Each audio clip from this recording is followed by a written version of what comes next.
Japan's really exciting right now, and one of the main reasons is, I think we're starting to see some inflation pickup globally. It's early signs and definitely not in the bank just yet, but that means better performance by the financial sector, and the Japanese stock market correlates extremely highly with the financial sector. It's basically acts like a financials ETF. So if financials begin to perform, it's done a little better lately, that should continue this recent outperformance by the Japanese stock market.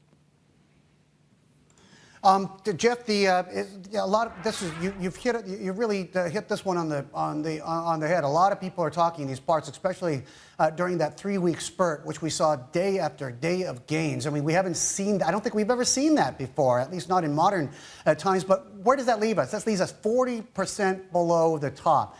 And this morning we had household spending figures which show a reticence in the domestic economy. If domestically they don't get going, no amount of foreign ownership and foreign participation in the stock market's going to fix things, right?